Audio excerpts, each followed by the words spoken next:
So this happened to me when I was 6 years old. It was my first paranormal experience, and it truly sounds like a badly thought up one. But let me assure you that it was by far the most traumatic. Nothing I have experienced since has topped this encounter. Back in 1999, I lived in Midland, Texas. My brother and I had been playing in the living room during a really bad thunderstorm at night. I have no idea where our 3 younger siblings were, asleep I'm guessing. My mother was in the kitchen washing dishes and singing. As we were playing and running around, I had forgotten that I had homework to do. I told my mom I needed to get my backpack out of the car and headed to the door that went into the garage directly behind her. She just nodded and kept singing her songs and told me to be sure to close the door behind me. I said okay and headed into the garage. As soon as I shut the door behind me, I got this sudden rush of fear. It was raining really hard and the thunder and lightning echoed in our garage. So I'm 6, I'm in the garage alone and it's dark outside, so of course any kid would be scared. Logical, right? Our garage was an automatic garage and had windows at the top. I kept my eyes facing our car because I was afraid I'd see a monster if I looked out the windows. I opened the car door, hopped in, and started making my way to the very back of the car to grab my purple Pocahontas backpack. As I was making my way, the fear I was feeling intensified, and the atmosphere started to feel really uneasy, like I was in danger. It's weird and hard to explain, but it seemed like every second that passed, the uneasiness grew. I kept my eyes looking down, grabbed my backpack, and started to pick up the pace to get off the car and get back in the house. I hopped off, slammed the door shut, and started speed walking to the door. Right as I was about to grasp the door handle and made it back to my sanctuary, there was a knock behind me. I panicked, and I don't know why, but I turned to see who was there. It was my dad. Let me give you a little backstory of my dad. At the time, he used to be a truck driver and would be gone weeks at a time and home for a few days because he was a workaholic. So all we would do was have short phone conversations with him because it was back when you had to buy minutes and it was expensive. When he would come home, it was always hugs and kisses when we saw each other and lots of I love yous. He may have been gone a lot, but when he was home, he was an awesome dad and would take us everywhere, our favorite place being Discovery Zone. He would chase us through the tunnels and ball pits. When he would arrive home, we would go to pick him up at the truck stops. He always had his sunglasses on and his army bag over his shoulder, holding it by the straps. This is exactly who I saw standing on the other side of the garage window. My dad with sunglasses on, and his right hand holding the straps of what I assumed to be his army bag of clothes. I let out a sigh of relief. Oh, it's just Dad, I thought to myself, and the biggest grin came across my face. The atmosphere remained the same, but when I saw my dad, the fear eased. But he didn't smile at me like he usually did after being away from home for a long time, and he didn't speak. He looked emotionless. He then began pointing with his left hand. No smile, no emotion, only pointing to something. I started looking for what it was. I pointed to a box on the floor. "This box?" I asked. He shook his head as if to say no and kept pointing.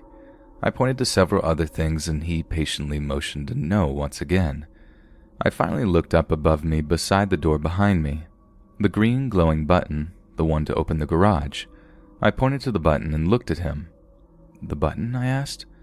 He nodded his head in approval and motioned for me to push the button.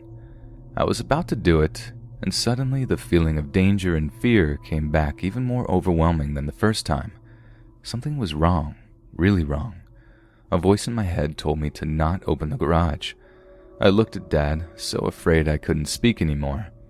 I shook my head, declining to push the button. He motioned again, this time aggressively. I declined again, and this time my eyes started to water up. He then put his pointing hand down and stared at me for what felt like forever. His expression changed from apathetic to angry. He just stared at me and I stared back, paralyzed with fear. Then he lifted his hand back up, but it wasn't a hand anymore. It looked like claws. I remember him scratching the window and hearing it screech like nails on a chalkboard. I was finally able to snap out of my paralyzed state to run inside. All I remember next is sitting on the couch, just sitting there, traumatized. My brother knew something was up because I had been all giggles with him earlier. He grabbed my shoulder and gave it a light shake. "What's wrong, Vanessa?" I don't even think he got to finish that question before I started screaming my head off and having a panic attack. My mother dropped what was in her hand and came running to my screams of bloody terror. My brother gave my mom "I didn't do it" look, and she bent down beside me, asked what was wrong. I could barely speak through my sobbing. All I could say was, "Daddy is scaring me." She couldn't understand what I was trying to say and asked where. I pointed to the garage and she stormed off in that direction. She came back like 15 seconds later saying that there was no one there. After I was able to calm down, I told her what had happened and started the sobbing process all over again since I was reliving the moment as I spoke. She called my dad. He was 435 miles away in Houston, Texas, nowhere near us. They spoke for a bit and she handed me the phone. My dad prayed with me and told me to never be afraid and to just call upon Jesus to help me and that the bad things wouldn't bother me again. I slept with my mom that night. And here's the disturbing part. The next morning, she went to check out the garage. The claw marks were on the window. I think before she thought it was just my imagination until the scratches proved it to be reality. We moved lots of times since and now live in a different city. I'm 25 now and I haven't been able to go into the garage at night alone until a few years ago. It still scares me to think about that night. I still have all these unanswered questions. Why was it wearing sunglasses at night? Why did it happen to me? And the scariest question I asked myself, what if I had opened the garage? What would have happened?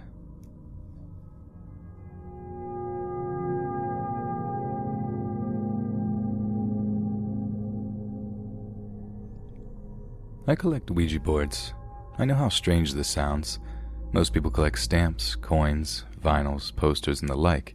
I should probably preface this by saying I have pretty extensive knowledge of the paranormal.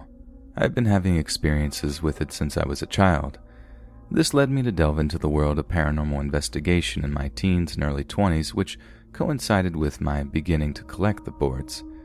Since then, I have amassed quite a collection, but there is one that I refuse to even keep in my house. I'll call it the Salem board. I used to do special effects makeup for films, and I was in Salem, Massachusetts for a job. As you have probably gathered, I am a lover of the strange, unusual, and all things creepy, so I was thrilled by this opportunity. I had gotten into town a few days before filming began so I could prep, but also so I could do a little sightseeing. I was wandering through some of the shops and happened to walk into one that had a pretty large collection of Ouija boards. Some were vintage, some were etched glass, and some were burned wood. At the back of the shop there was a locked display case which immediately caught my eye. Alone on the top shelf was a board that looked as though it was the cross-section of a tree stump.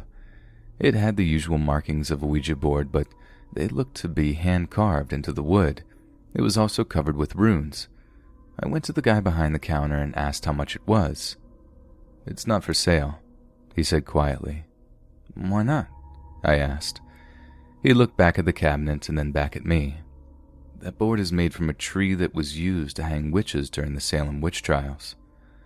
I looked at him skeptically. That was a pretty tall claim. I really did want the board, though. It would look great in my collection and be a cool conversation piece. "Are you sure you don't want to sell it?" Once again, he looked between me and the cabinet. $150. Cash. No returns." I handed him the money and he walked to the cabinet to unlock it. He must have noticed the confused look on my face when he handed me the board. "It doesn't come with a planchette. This board was not exactly meant to be used." I wasn't exactly sure how to respond to that, so I just said thanks and left the shop. Fast forward a few months, I am back in Seattle in my one-bedroom apartment where I lived alone. I put the Salem board in my box in my closet since I was waiting on a new display case and didn't really have anywhere else to put it. My closet had 2 sliding doors and a shelf on top of the bar where you would hang clothes. The shelf was actually pretty large, so it accommodated the box with room to spare. I had gone to bed that night and fell asleep with the TV on. I was awoken at around 3 a.m. by the sound of something hitting my closet door. I checked to make sure my ball python, Kronos, was in his cage, since every time he got out he would try and get in my closet where the hot water heater was. I saw he was curled up under his log and cautiously opened the closed door to see the box had fallen off the shelf and was now resting against the door. I was puzzled at this, but thought in my sleepiness that I had just not pushed it back far enough.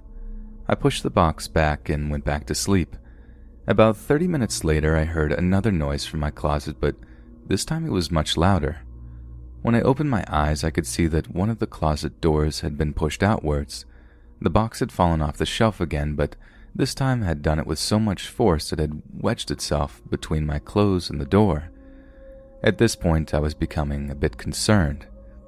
Instead of putting the box back on the shelf, I packed it on the floor of my closet and shut the door. When I woke up in the morning, I turned over to grab my phone off the stand and saw my closet door wide open and the box had been pushed out into the middle of my room.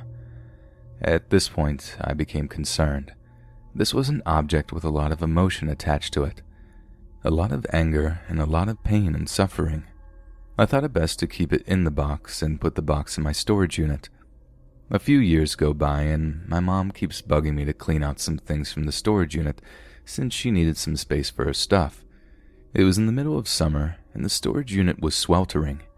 I was going through boxes, aimlessly tossing things in the piles when I came across the box. The room was suddenly freezing. I took the lid off and looked down.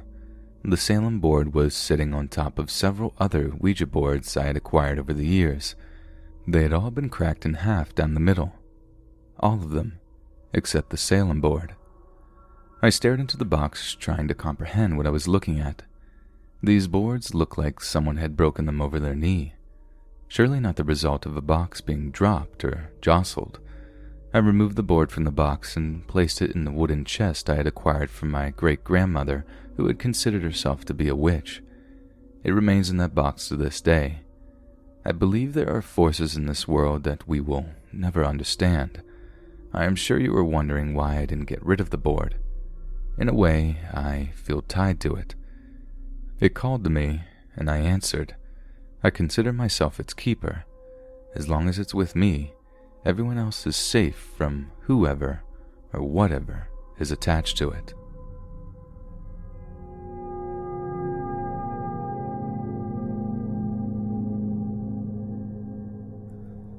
My family and I visited Whidbey Island in Washington back in August of 2015. The island was beautiful and we found a lot of activities to do there. There was one particular experience we had that I still think about to this day. We were looking for places to hike around and came across a place called Earth Sanctuary. The actual trail itself was easy and I wouldn't classify it as a hike, but still had some interesting elements to it. There were several areas that had stones balancing on top of each other. I believe this is some type of spiritual practice that people do, but I don't know much about it. Anyway, we were walking through this trail and ended up in a huge clearing. In a circle stands these large stone pillars at least 12 feet away. I don't remember exactly how tall, but it's not that important. In the middle was this pit that looked like some sort of offering pit. People had thrown in some change, trinkets, crystals, and other various items. As we're looking around the area and taking in our surroundings, a man walked out of nowhere. He was an older man. He had a cane, was wearing thick hiking boots with his long khaki pants tucked into them. I noticed these details because I was trying to figure out where he came from. He didn't come from the trail that we had come from, more like this small muddy path that led to a marsh area. But there was no mud on his boots. His pants were pristine and his cane didn't look like it had just trekked through that muddy path. He said a small greeting to us, which my mom started asking if he knew anything about the sanctuary. He claimed he had a house nearby and pointed back to the marsh, stating it was over there somewhere. He started telling us about the history of the place and how it came about. I was very confused the whole time on how he just appeared out of nowhere. I was looking around for something sharp just in case he tried to pull something because something told me he wasn't who he claimed to be. I noticed several feet away was some sort of spinning contraption. I later discovered that it was a wishing device, and it was spinning oddly fast. There was no wind or breeze to move it, and it wasn't the direction this man came from, so it couldn't have been him. The conversation between the man and my mom wrapped up, and he said, "If you keep walking along the trail, there's a nice area up ahead to see. I'm headed that way right now, actually." So we continued on the trail, and when he left the clearing, I stared at my mom. We both exchanged confused looks, and she asked, "Was he real?" I immediately started telling my parents about what I observed and asked where he even came from. Both my parents and brother seemed a bit confused, but my mom wanted to continue on the path, even though something told me we shouldn't. No more than a couple of minutes had gone by since the man left the clearing, and we followed his path. We reached a part of the trail where he had stepped across those rocks or planks to cross a creek. At this point I'm thinking, how could an older man with a cane have crossed this bridge so quickly without us catching up to him by now? He was nowhere in sight. We all got this uneasy feeling and decided to turn around and head out of the sanctuary. We were walking back through the woods on this trail when I noticed the sound of something following us, but it didn't sound like it was on the trail. It was lurking in the trees, and the way it moved sounded as if though it was an animal on all fours. I motioned for my parents to stop walking and listened. Probably not the wisest move, but I wanted to be sure I wasn't losing my mind. I didn't hear it anymore. I whispered for them to walk faster now. I hear the motion through the trees again, except now it sounded like it was on two legs. We hurried through the trail and back to the parking lot where only our car was there, same as we left it. Once we drove far enough away, we started Googling the Earth Sanctuary. My dad pointed out that there were no houses around the area. The only houses were a few miles out. Definitely no houses where the man claimed he came from. The map had shown marshland around parts of the sanctuary, and specifically where the man said he had come from. There were no houses there. My mom also found a few reports of people that had gone missing in the area and bodies being found across the street from the sanctuary. The other bodies that were never found are assumed to be at the bottom of the marsh. I don't know who or what this man was. I don't know what was following us back in the woods, and I especially don't know what would have happened if we actually did keep going on that trail. The story is completely true, and I'm posting my experience here because I want answers. I want some insight into the paranormal world to ease my mind. I truly do believe that there are things in this universe that can't be fully seen or explained, and if anyone has ever been to the Earth Sanctuary on Whidbey Island, have you ever had odd experiences? And to anyone that does go, be careful and stay alert.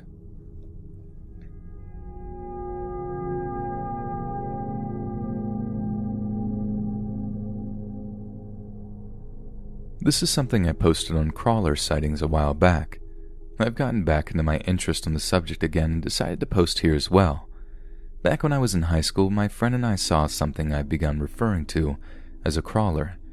This was in Rossville, Illinois. Nighttime and in a cemetery. I think it was probably late summer or early fall because I don't remember it being too cold out. Would have been between 2007 and 2010. Pretty sure the moon was full or close to it because visibility was pretty good. My friend and I used to walk this loop. We would leave her place and go down a block to a side road that led to a park. We would then turn left and cut across the park to the side entrance of the cemetery. The cemetery and park sat at the very southwest corner of town. Beyond that was just woods and cornfields. If we went straight across the cemetery, it would take us to another side road that then led to the main street, back to where her house was.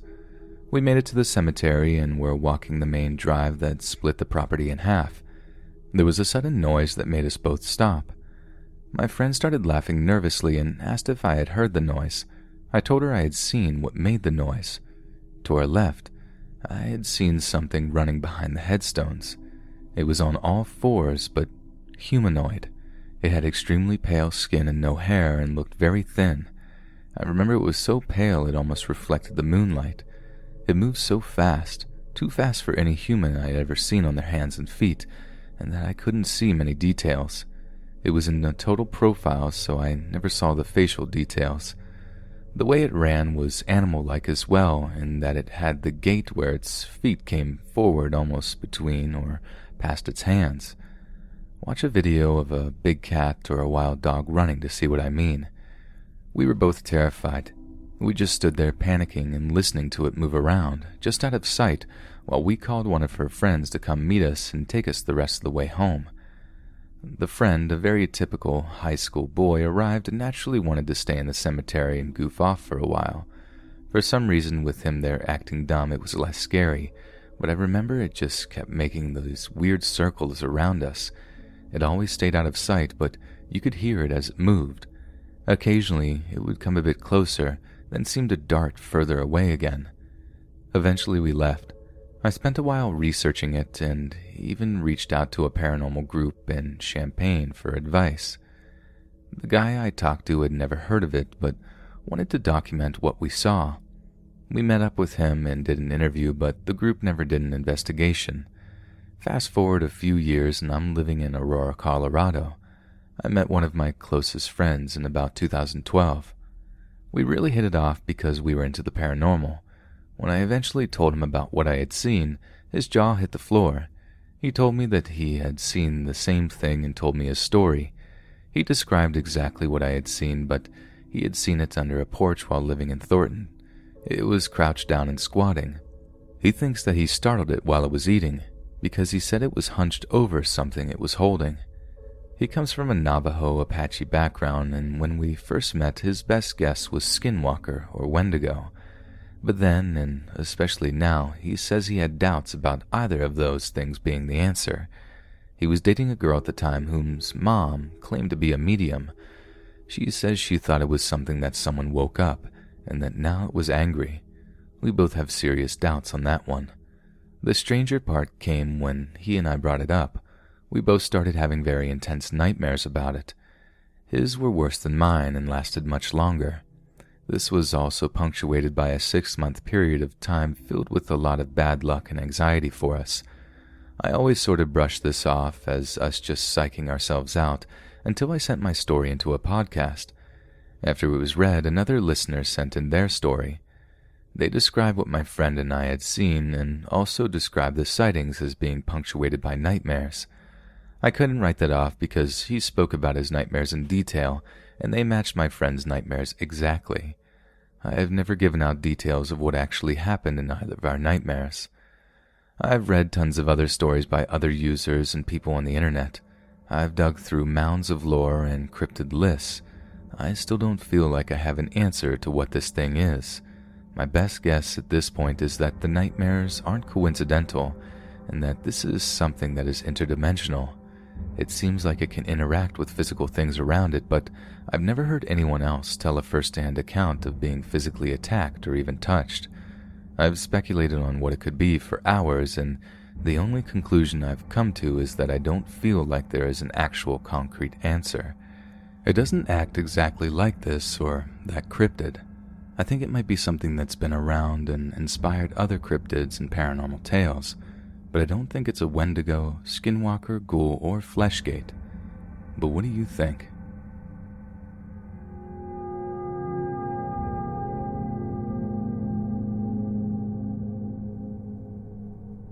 I don't actually believe in paranormal things, but now that some time has passed, I thought I should probably post this here for you guys to pull to bits.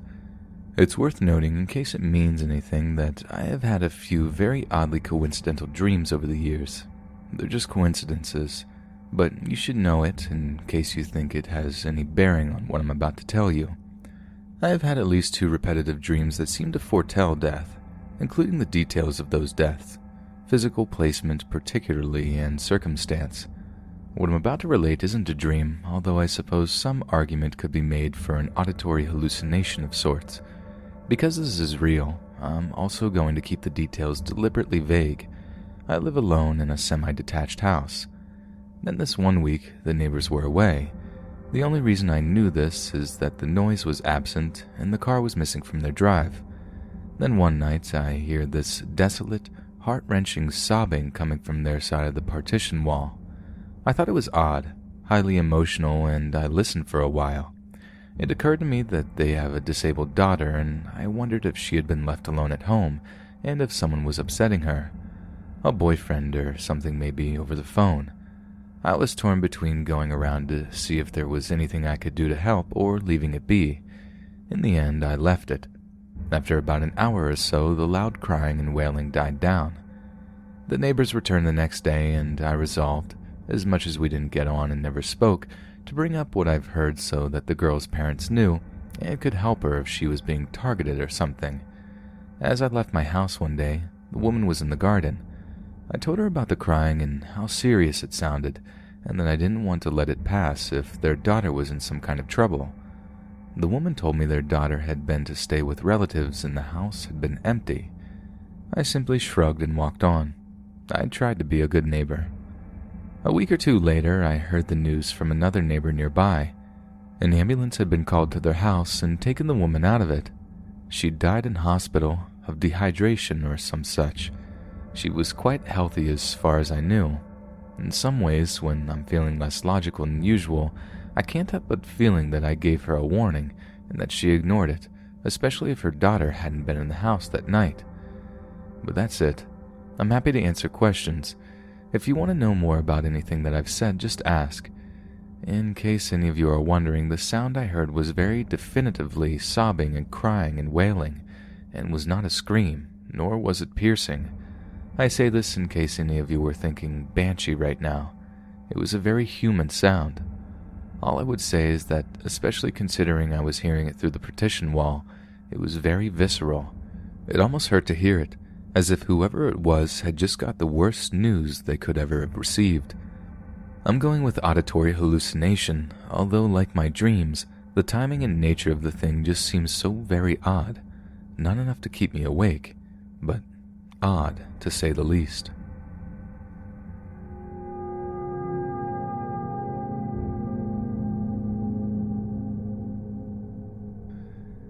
My fiancé and my daughter and I had moved into a 100-ish-year-old house a few months ago. About the house. This house is huge, like 2,600 square feet, and much bigger than we actually need, but the rent was a great deal and the landlady is amazing, so we went for it. The house was bought by her father, who lived here for years, and then when he moved, she lived here for years and now rents it to us. It also is across the street from a huge cemetery.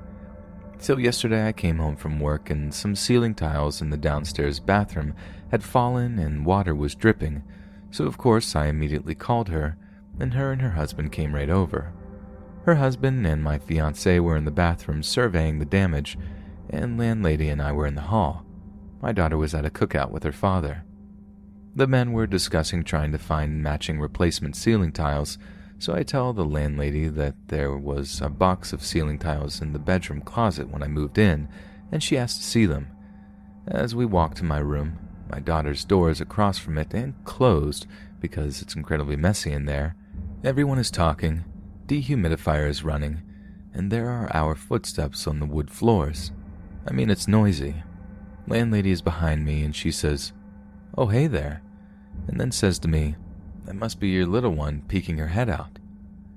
I contained my confusion and just smiled because a trashed 15-year-old's bedroom is not what you'd want your landlady to see, so I just carried on getting the tiles out of the closet. What was she talking about? My daughter was gone from 5 to 9, and this was at 6, and I wouldn't describe her as a little one at all.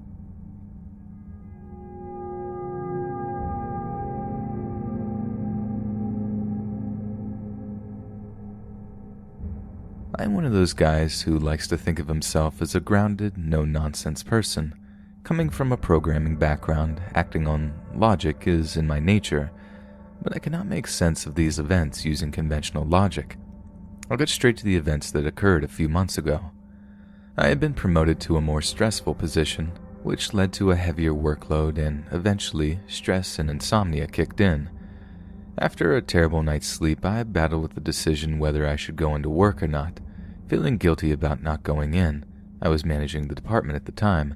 I phoned in with an honest excuse to the staff I was meeting that day and tried to get some sleep. While sleeping, I vaguely remember a guilt-driven dream about going into work at my normal hour. When I finally turned up about lunchtime, I alluded to my lateness to my receptionist. She looked confused and said, "But you were in earlier this morning." I said she must have been mistaken and was probably thinking about yesterday, a day when I did come in early. She insisted I was in and even got another employee to back her up, and he said something like, "We both saw you this morning, I remember it clearly." I kind of laughed it off, leaving the receptionist and myself confused. I proceeded to the room I had my appointment in. There was no such confusion with the rest of the staff. I told him of the receptionist's confusion and we laughed it off too. The jokes must have made it back to her because as I proceeded with the meeting, the receptionist knocked and came in and adamantly stated that she had seen me and she wanted to clear it up. I guess she did not want to look crazy in front of everyone. I could tell by her attitude she was 100% convinced that she had seen me come in this morning. With a jocular attitude and to clear up matters, I called my fiancé in front of everyone on loudspeaker who was home all morning. I asked, "Can you remember what time I got up? And did not leave the house sleep driving or anything?" She corroborated my story and the receptionist proceeded to turn a slightly paler shade. I then became convinced she and the other employee who was at the reception saw something. I feel like I'd embarrassed her. This became a running joke for weeks. I wish I could be in 2 places at once with this workload, etc. It seemed like the best way to deal with it at the time. About a month later came the second event. My fiancée came into the living room on a quiet Sunday looking very confused. She explained that she had followed me into my home office room from the kitchen. She saw me enter wearing completely different clothes to what I had on that day and wanted to ask why I had changed clothes. According to her, I was wearing my gray t-shirt, although I had a green t-shirt on while sitting on the sofa. She again was adamant of the event. She walked into the office and saw no one there. The hairs stood up on my neck as I remembered the incident at my workplace. Although I don't necessarily believe in such things, I started searching Google for similar paranormal experiences. I read some stuff about doppelgangers, and contrary to my usual logical attitude, I never wore that t-shirt ever again. The third event pertains to a recent dream synchronous to my fiancé's. I remember bits of the dream, especially the very emotional part. There was a playful, childlike character in my dream, much like me when I was young. I somehow knew it was my brother. I asked my mom why my brother was not grown up. She started to cry in my dream and with great sadness said, "He never had the chance to grow up." I woke up emotionally rattled from the dream, most of which I cannot remember. I blurted out to my fiancée that I just had a dream that I had a brother, expecting a dismissive reply from her. I often share my dreams when I can remember them, which is rare. We usually laugh at them. Instead, as she woke up to my statement, she sleepily replied, "I had a dream you told me you had a brother. We were on a boat." Again, chills up my spine, but nothing about a boat in my dream that I can remember. We put it down to talking to each other in our sleep. It was the only rational explanation we could think of. It's worth noting around the time of the events, 2 significant events happened in my life. One was having a relapse fueled by my insomnia. I'm an alcoholic addict, clean for 7 years, and clean today now, too. The other was a massive life change involving leaving my job to set up what became a successful business with far less stress than my 9-to-5. Anyhow, I've probably rambled on too much. I suppose I'm looking for opinions outside of my normal framework of thinking and to offload this story. Thanks for reading my story, and any feedback would be greatly appreciated.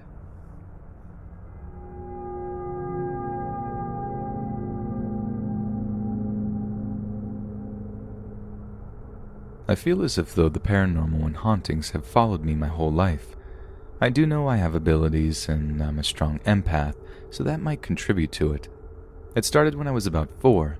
I would see vortexes on the wall at night. It wasn't something where I would blink and it would go away. I would stare at it and I would tell my mom what I was seeing and she couldn't see it. I would just have to go to sleep and it would be gone by the morning. I also didn't know that it was a vortex until many years later when I started to do research on it, and I saw pictures of exactly what I saw when I was a child. I also remember telling my mother at 4 to 5 years old that I knew what it was like to die, that it was like someone turned off a light switch. I remember being so sure of how it felt, almost like I was remembering my death in a previous life. I lived in a small apartment in New York City growing up, and my mom, grandma, and sisters experienced so much activity at night. We used to all sleep in the same room, and the bedroom door would face the living room, and below the door, we would see how the whole room became alive. The TV would come on and off. We can hear heavy footsteps, chairs moving, cheap plastic white chairs. At one point, I remember the chair being dragged to the door. We can see below the door where it would move. My mom and grandma were telling us to ignore it and pray, so we did that. On one particular night, I remember we slept with the door open. I don't know why we didn't close the door that night. I remember I shared a bed with my grandma, and one night she asked me a question, and I answered rudely back to her. A few minutes later, I hear a demonic voice say my name in a very guttural, dragged-out way. I was shaken to the core and just started to silently cry in bed. I then looked towards the door, and I can see a figure standing at the doorway staring at me. I would often also see a figure sitting on a chair at the table. I would tell my mom about it, and she said it was our uncle who died many years ago protecting us. As my sister and I got older, like about 10, we had a shadow figure that would come into the room. We would both see it. It sort of glided into the room. It was a tall, gray shadow. When we saw it, we would tell each other to ignore it and to go to sleep, like our mother taught us. This figure would also open the bedroom door. It would open the locked door very slowly and just glide in and get between our beds. And then the sleepwalking started. My sister would sleepwalk or run on times that the figure would come and she was asleep. She would actually run out the door. I would have to run out after her, and usually when she would get out of the door, she would snap out of it and have no idea why she was standing in the hallway of the building. We would often spend summers visiting our family out in the country, and the figure would follow us there. At night, we slept with the bedroom door halfway open, and every few nights we would hear the door start to creak open, and we would see the figure gliding into the room towards the bed we were sharing. When that happened, we would ignore it and turn our faces towards the window. My sister was also sleepwalking when we visited our family. Only difference was that our cousin would also sleepwalk with her, and they would be like talking to each other, but you couldn't understand what was being said. This also happened the same night the figure would appear. One night, I remember that my sister and cousin are sleep talking to each other in the dining room, and I'm trying to call her to come to the room, and I see the figure enter the room. So I turn around and let her stay out. I also experienced different smells with no source. My grandma died when I was 16, and I missed her terribly. Every Saturday morning, I would be half awake and I would smell toast and coffee, which is what my grandma always made in the mornings. At the same time, it sounded like someone was blasting music in my ears. I would always hear the same Jessica Simpson's I Want to Love You Forever song. As soon as I would wake up, the smells and music would be gone and it would be dead silent. Around 16, I decided that I didn't want to share a room with my mom and sisters, and I decided to sleep in the living room area by myself, even though my mom warned me that it wasn't safe. I didn't care. I was a stubborn teenager. We got a partition and separated part of the apartment, and I put my bed there by the windows, and I had my dresser and TV there. I was happy. This was short-lived. The first night I started to hear scratching on the other side of the partition and just noises. I then started to get really bad sleep paralysis. I would wake up and I couldn't move, and there was someone there. I couldn't see them, but I knew they were to my side and they were talking. There was this orange light that kept going up and down from my stomach to my throat. My body could also feel it as it was happening. It almost sounded quite like the back scratchers from the 90s that made sounds when you would twist it up and down. The voice talking was a male voice, and it was saying exactly what was happening to my body as that orange light was going up and down my body. At the same time as my sleep paralysis was happening, I was also not sleeping at night. My attitude changed where it was noticeable to my family. I lost a lot of weight. I looked sick. I even would start to smell perfume at night. I attributed it to my grandma, who I missed, so it didn't scare me. The final straw for me, though, was one night in the middle of summer that I was lying in bed, feeling more uneasy than usual. I just felt something menacing around me. All of a sudden, I smelled tobacco. Really strong smell of tobacco. No one in my life smoked, so I just knew it wasn't my family or family spirits visiting me. I immediately jumped out of bed and told my mom what happened and jumped into bed with her. I never slept outside again. Once I graduated high school, my family moved to the south to be closer to my mom's sister who was living there. We rented a 2-bedroom townhouse, and I finally, for the first time, got my own room. For the first few weeks, I wasn't scared at all.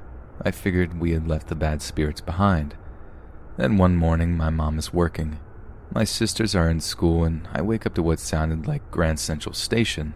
Lots of people talking. I can hear people going up and down the stairs, doors slamming, and like stomping all around me.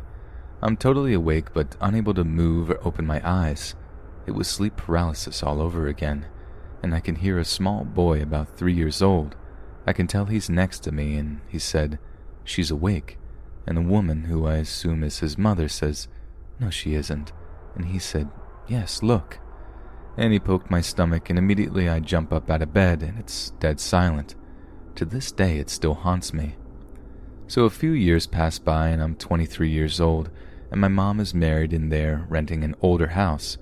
I move in with them after I break up with my boyfriend of 4 years. It's a split-level home, so when you enter from the garage, there is this room where they put a TV and a sofa, and next to that room is a door that leads to a room that had a room to the basement and had been lived in by other relatives, but they would eventually move because the activity was so bad. These are just a few examples. Everyone knew the basement had a horrible vibe to it. Like if you were coming up the stairs, you would run up. It felt like you were being chased. My cousin had that room for a bit, and the basement would open on its own. It was so bad that he would have to take a rope and tie it to the handle and hook it onto something to keep it closed. My sister also stayed in that room, and she would have horrible nightmares. One morning, she woke up to a blue light moving in her room. She ignored it and fell back asleep. Later that afternoon, our aunt asked her why she was watching TV so early in the morning and when she was leaving for work, and my sister says she wasn't.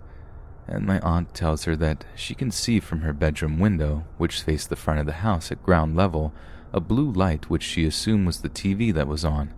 My sister moved out shortly afterwards. Soon it was my turn to move into that room. I always felt like I was being watched, like I had no privacy, but I couldn't explain it. I knew the stories, but I figured if I ignored it, it would go away. I started to wake up in the middle of the night, and it looked like there was an old-school TV white noise on. The whole room was illuminated by it. Only thing is that I had newer TV that didn't have white noise. I would turn around and look towards the basement door, and there was a figure that was made out of that white noise. It was just staring at me. I would turn on the nightstand lamp and turn around away from it, facing the lamp, and fall asleep. Every time I did that, the lamp would be off in the morning. I lived there for about a year until my mom and her husband separated, and she moved into an apartment with her daughters, and he moved in with family. A few weeks after they split, they got together and went to the house to check the mail. It was empty at the time. So they get the mail, and they both notice like the TV on in that window where my old bedroom was. There were no blinds and the room was empty, but they both noticed the light, and they were just staring at it, wondering what it is there. Then they notice something is bobbing back and forth in front of the window, and they realize it's a shadow of a person with a round hat, one that is bobbing. My mom's ex, who never believed in spirits, was scared out of his mind, and he quickly takes off. So we live in that apartment for a year, and we move into a townhouse not far from it. My mom wanted a bigger place at that point. I'm 25 now. It's an older 3-level townhome where the stairs go through every level in the middle of the house, if it makes sense. I take the basement level, and I have my own room with bathroom and a small kitchen and living room with a private entrance. So we started noticing strange things happening. All the light bulbs would blow up suddenly. We would tell the landlord about it, and she said to use lower wattage bulbs, which we did, and it was still happening.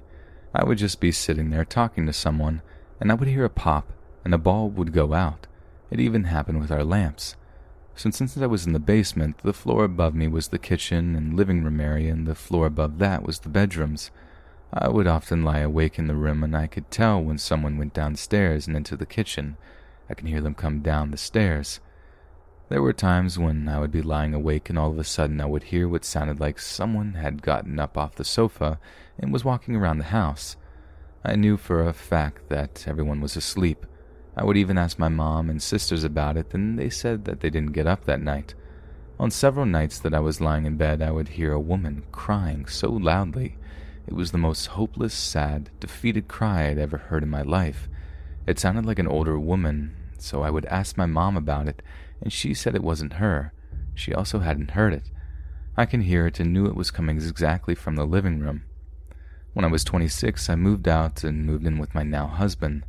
My mom needed to find someone to rent out my room, so she found a female college student in her early 20s. She lasted one night. She said the first night she was seeing green lights on the walls. Sounded like the vortexes I saw as a child, which were bright green, and she said she didn't know what it was, but thought we maybe had mold. So we tell our landlord about it, and she immediately sends an expert to test the air and walls, and it is determined that there is no mold at all in the house. Meanwhile, the girl has moved out. About a year later, my mom and aunt are in the same house preparing some favors for my wedding in the dining room, and both my mom and aunt are suddenly frightened and they look behind me. Behind me is the stairs, and they both claim to have seen a woman's legs standing at the landing. The way the stairs are laid out, they would have been blocking the top part of her body. I had never seen them this scared before. It validated to me what I had been experiencing there all this time. So my soon-to-be husband and I purchased our first home. It was just after the recession, and we got a great deal on it. As soon as we move in, the first day I'm taking a shower, and we have a glass door shower, and I look over, and a shadow figure notices that I saw it, and it immediately scooted to the side. I also started to get a feeling that there has been a lot of death in the land. I refused to walk in the backyard. I couldn't explain it, and I also kept getting visions of a soldier with brown hair and a long blue coat, and I can tell he had died, and he had some injury in the side of the forehead. I decided to start doing research on the history of the land, and I'm shocked to discover that there was a huge battle that happened during the Civil War. The exact location where my house stood was where the Union soldiers stood during the battle, which explained the soldier in blue uniform. Another thing to note was that I was also from up north, so maybe he saw something familiar in me. I would often hear drums, like monotone banging every 3 seconds. I had a feeling it was this soldier banging the drum, so I looked into it more, and apparently there were soldiers that were in charge of banging drums. I can't remember the name of it. My husband's mother was psychic, and I could tell her about the soldier, and she told me he was just wanting to introduce himself to me, and that he protected the land and often wandered all around the land. She did tell me that he was hit in the head with a small cannon. Not sure what that was. She told me that he protected the house, which I found to be true because I often found him standing on the end of the long front porch when I would come home late at night when I was in school. He didn't scare me, but there was another mischievous male spirit that would run up the steps. It was quite a few steps to get to our door. We would hear it and even see a shadow come up. Dogs would bark. We would check and there would be no one there. We would often see shadows pass by the tall window near the door. It got to the point where it happened so much that we stopped investigating. One thing that did scare and freak me out in the 4 years that we lived there in that house was that during the 4th of July there was a park not far that had a huge fireworks show that we pretty much had front row seats to. I know for a fact that the fireworks show disturbed the dead soldiers who died in that land, and a few times that I went outside on the back deck to watch the fireworks, I would have this overwhelming feeling that there were soldiers in my backyard staring at the fireworks, maybe confused, not at peace. One time in particular, I remember I went out and I get that feeling again, and this time I can see in my mind that there are 2 soldiers looking straight up at the fireworks, and then I realize there is another soldier looking at me, and it starts approaching to the stairs, about to come up to me. It wasn't menacing, more like curious. It still scared me, and I go inside. A few minutes later, I can feel that there are soldiers on the deck, and I can hear a faint tapping on the glass door. I obviously don't look. I'm now 33 and live in a new construction home about half an hour away from the other house. I purposely chose a new construction home because it was untouched land, no history, or so I thought. I've been getting the strong sense that this was Native American land, which chances are very high that it is just based on the area. I haven't felt threatened, but I had a strange experience about a year ago where I had a dream that I was standing outside my house, and I was looking towards where my neighbor's house should be, and it was all woods, and I noticed 3 children, a girl about 9, a boy about 7, and a small girl about 3. 2 older ones had blonde hair, and the youngest one had long dark hair. I can hear them singing an old song. I can remember the words to it, but in the dream I knew it was an old song. All of a sudden, I hear a scream, and the youngest girl noticed me and was the one who screamed. The other 2 looked over and noticed me, and the boy and youngest girl run into the woods while the oldest girl is staring at me in a menacing way. I can feel she is not happy with me. I immediately wake up, and something is standing over my bed and it attacks me. I don't think it was trying to kill me, or more like terrify me. I can sense it was female and angry. I tell my husband in private about what happened, and being a religious person, he just prays for protection, which, by the way, prayer has helped me a lot over the years. We have 3 daughters, and my oldest has now been talking about the kids picking blueberries in the woods and the bad monsters, and she even has an imaginary friend who is a little girl. My daughter is almost 5, and she says that the girl is shorter than her with long dark hair. She says her name is Livia, which I now know is an old name. If my daughters are psychic, I wouldn't be surprised, but I don't know how to handle it. Ignore it like my mom did, or talk to her about it, which, in my experience, opens things up more. My oldest is terrified of the dark, says there are people in her room. So now that I'm older and a mom, I've come to accept that this is something I'm going to have to live with for the rest of my life. Things are more clear now, whereas my childhood was very confusing and scary. I have noticed that I can control it a little bit. It's almost like a door that I can't completely close, but I get dang near close to closing it. Only thing is that something will happen in my life, like extreme stress or pregnancy, and that door is opened all the way and activity starts up again. For example, in my first pregnancy, I was having a very horrible time at work. My bosses wanted to fire me for being pregnant, and it didn't help that there was a girl who was trying to get me fired by sabotaging me. The overwhelming stress would cause me to wake up in the middle of the night, and there would be lights all over the room, like small 1-inch lights, hundreds of them going horizontally. I wasn't imagining it. I would wake up and just stare at them. I even woke up my husband, and he saw them too. He said he didn't know what it was, but he was going to pray and go back to sleep. This happened about 3 times, and the last time it happened, the lines were there, but they were facing different directions, like one going up sideways. It was freaky. I also was able to move things. This happened one time. I have a strained relationship with my mother-in-law. It's hard when you have abilities and know how people feel about you and they don't have to tell you. It also doesn't help that she also has abilities, so I knew that she hated me, and I was about to have my baby, about 38 or 39 weeks pregnant. And I'm at Walmart in the grocery section, and I'm just thinking of her incredibly angry, and the thought crosses my mind that she would try to get a ride off me and keep my baby to herself. And I'm enraged. I've never been this angry in my life, and all of a sudden this breeze comes and this energy I can't explain, and I hear papers moving underneath the grocery store shelves. I also hear a can rolling behind me. At the same time, I hear 2 women reacting to something, and I just keep walking. Don't turn around and leave the store. First and last time it happened to me. Other things I've experienced now are just knowing things. I can't explain it, but I always know the outcome of a problem that is happening.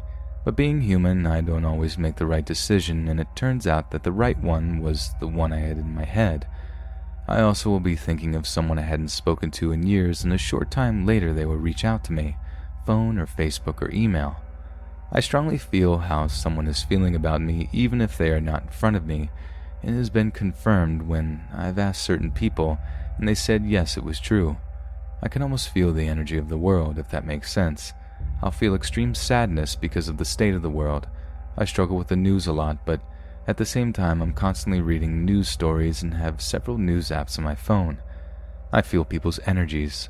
I just know when someone is bad or when I can trust someone. This one I don't mess around with.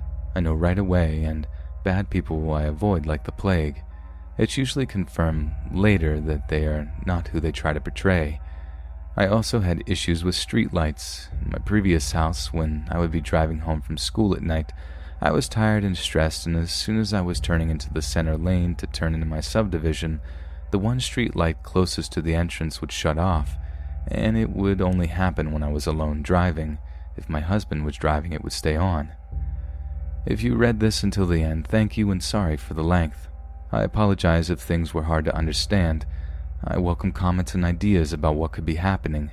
I've never told everyone how haunted my life has been. People know bits and pieces, but not my story, which, by this way, this is just scratching the surface of what has happened through my entire life.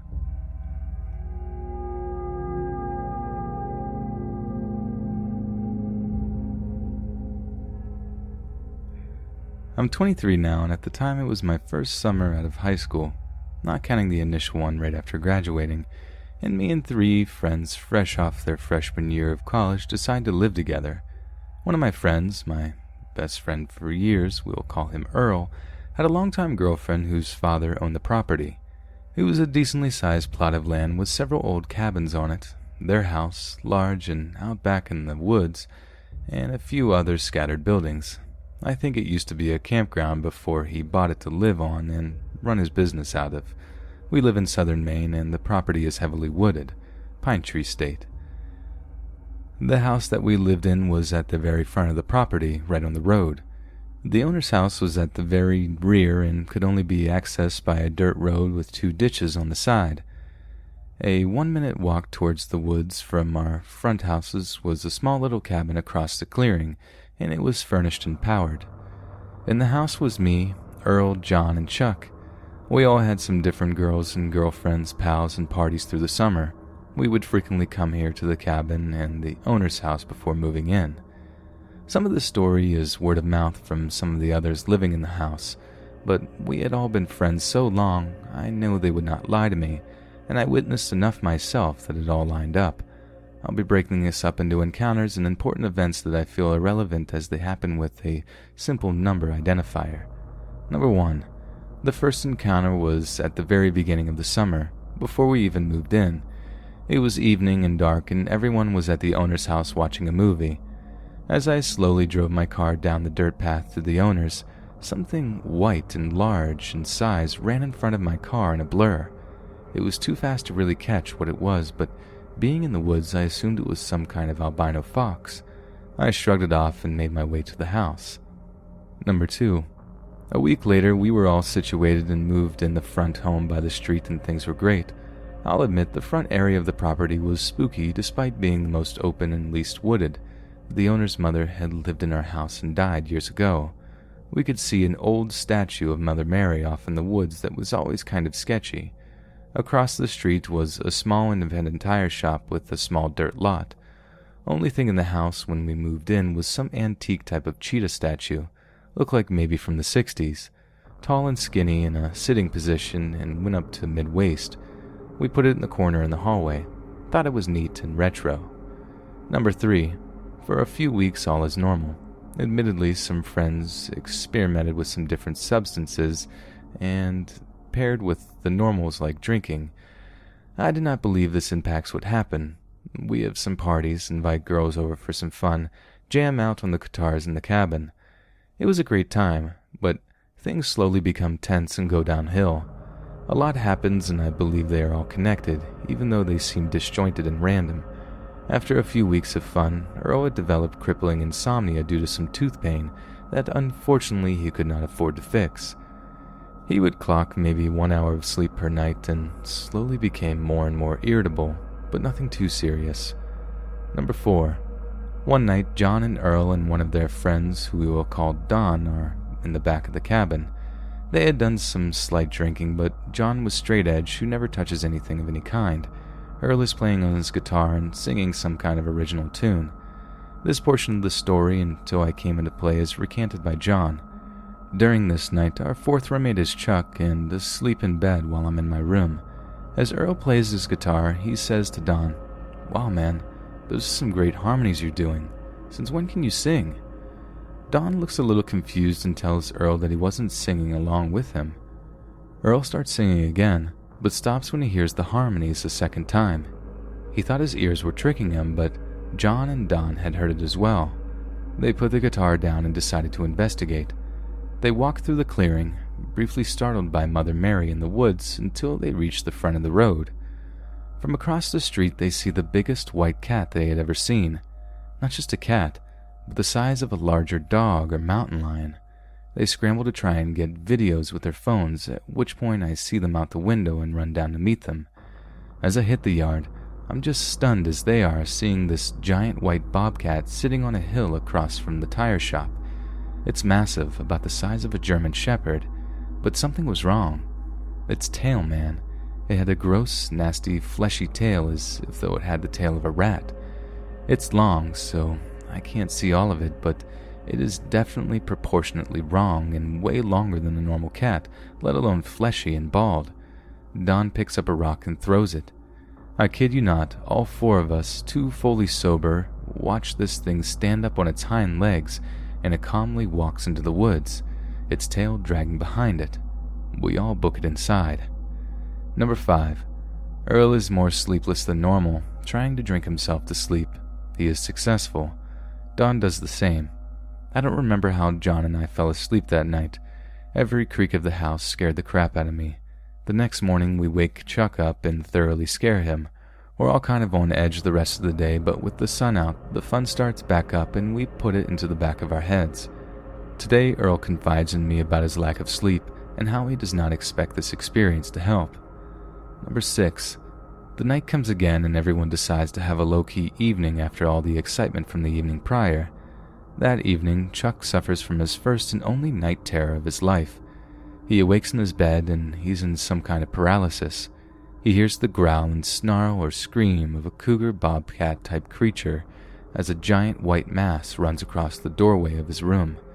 He slowly regains movement and comes into my room to tell me what happened. He doesn't sleep the rest of the night. The next morning, we bring the cheetah statue into the cabin across the clearing. Number 7. For another few weeks, nothing tremendous happens. We continue to be on edge. Earl slips a little further, but things are slowly getting better. I do a little research about what we've seen. Cryptozoology, demons, monsters, etc. I finally make a breakthrough.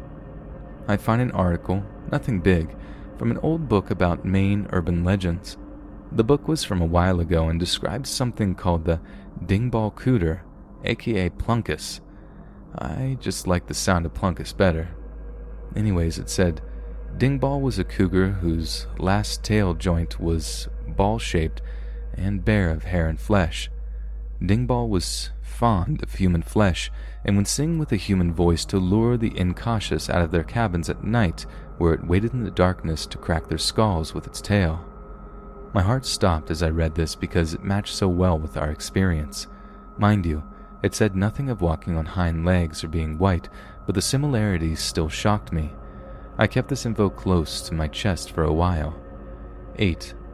A few days later, Earl's insomnia came to a head. It was around 10 p.m. and I laid in bed before I heard a massive crash. From the audible vantage point I was at, it sounded like someone had fallen down the stairs. I rushed into the hallway as Earl came from his room and I yelled, "What was that?" Earl turned to me and raised his fist and yelled, "Shut up! Just shut up!" and ran down the stairs. I sat in my room for a minute, angry and confused. After about 20, I went to my car and drove to my parents to spend the night. 9. I stayed the rest of the day with my parents as well. That night, Earl called me to apologize.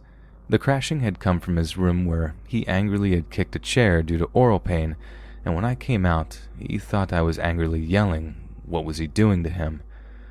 We made up on the phone and then he asked me something peculiar. "Hey man, did you come home today at all?" "No, why?" I replied. He explained that he was the last one out, so he had locked the doors, and as we had been doing for about 2 weeks since we were all freaked out, Earl had the only key. Okay, and? I asked.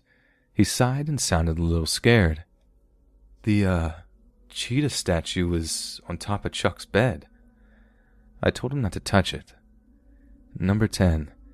Even later that night when I got back to the house, Chuck's room was closed and we went and took a look. The cheetah had been placed in the center of Chuck's bed, standing up. He had a lumpy mattress, and the fact that it had stood so straight was impressive and unnatural.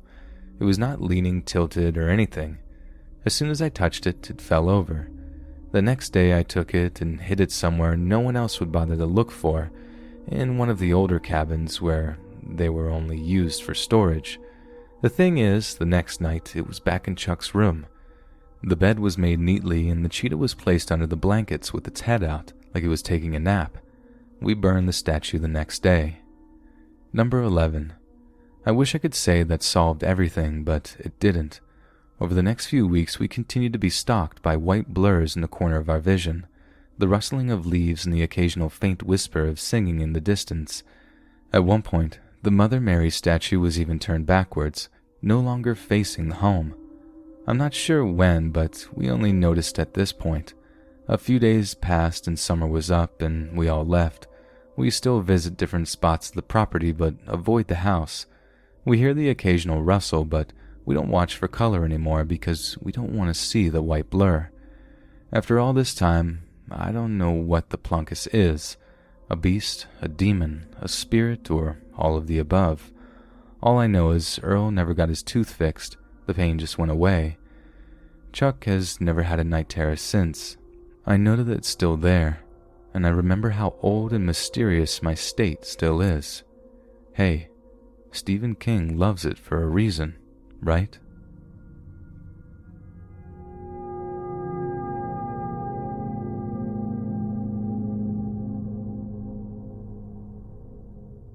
When I was 10, I was at a lake way out in the woods on some land my dad owned. I was alone aside from my dog and Airedale Terrier. I had been fishing on the little pier in the southeast corner for about 10 minutes when I noticed something or someone watching me from the tree line on the other side of the lake. I was only 10, but I kept my composure. For some reason, I felt it important that whatever or whoever it was did not know I was aware. It started moving slowly from tree to tree, never taking its eyes off me. The lake was about 75 yards wide, so I couldn't see any details, but I could tell which way the figure was facing. I realized that it was stalking me, and I nonchalantly put my pole down and walked down the pier and up the bank towards the trail back to our cabin. Once it hit the tree line, I halted to the cabin and waited there with one of my dad's guns until my parents got home. The only witness I had was my dog, and he saw it as well. I know because he was staring intently at the figure while giving a low growl until I quietly told him to stop. I have no idea who or what it could have been, but I know its intentions were most definitely not good. This took place in southwest Mississippi near the Alabama border back in the early 90s. We didn't live there, our home was in Mobile, Alabama, but we spent most weekends up there. I know it could have been a person, but the nearest neighbor was a very old couple that lived a few miles away. The closest paved road was a good 15 to 20 minute drive away from our land. Aside from the lake and the open area our cabin was on, the surrounding area was all really thick forest. The figure was extremely tall as well. I have an extremely good memory, especially for details. Also, shortly before I actually noticed it, I got a very strong "I'm being watched by something dangerous" feeling. I never felt safe there again, and I was glad when my dad sold it and got a place near Gulf Shores.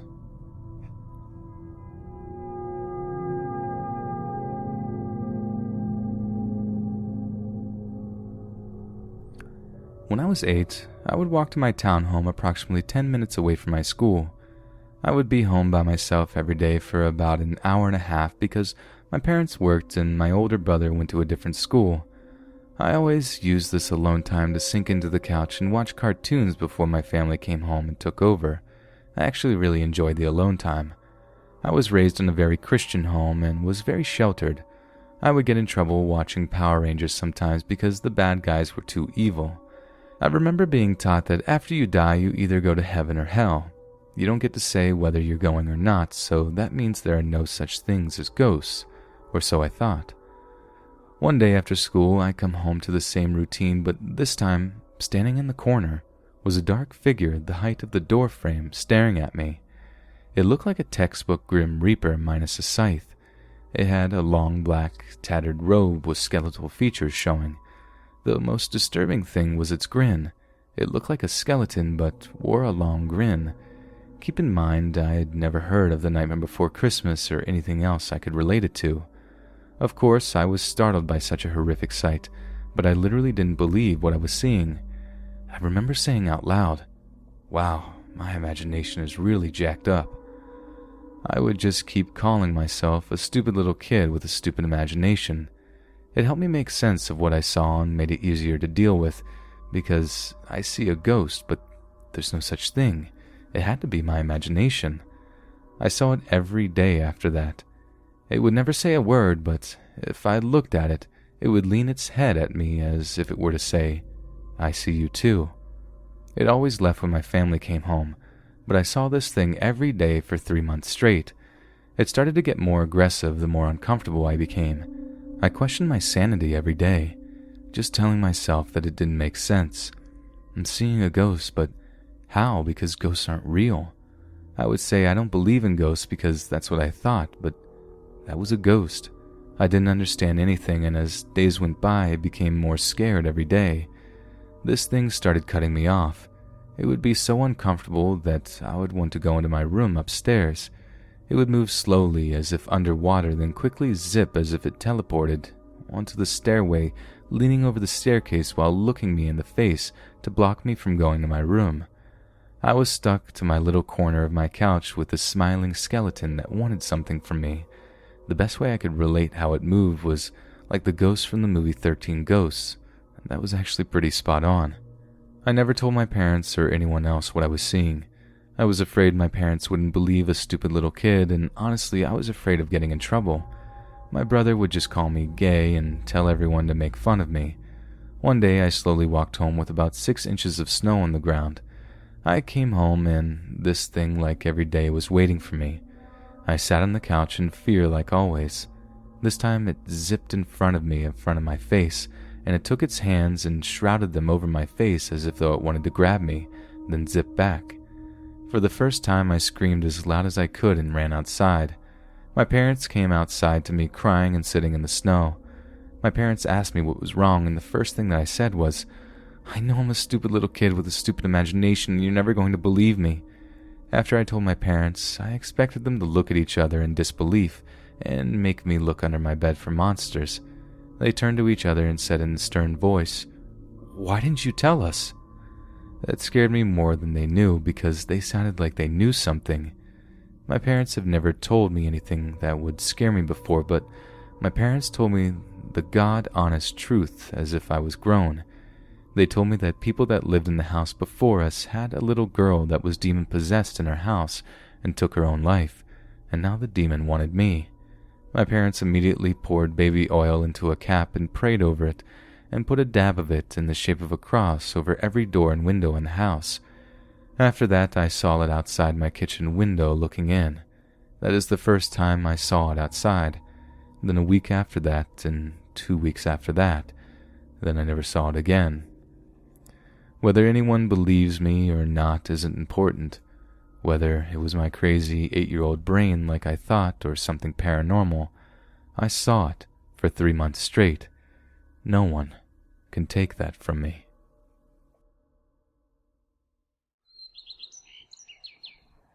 Hey friends, thanks for listening. Be sure to subscribe and click that notification bell to be alerted of all future narrations. If you got a story, be sure to submit them to my subreddit, r/letsreadofficial, and give and receive feedback from the community, and maybe even hear it featured here on the channel. If you want to support the page even more, grab early access to all future narrations for just $1 a month on Patreon, and maybe even pick up some Let's Read merch on Spreadshirt. Links in the bio. Thanks so much, friends, and I'll see you again soon.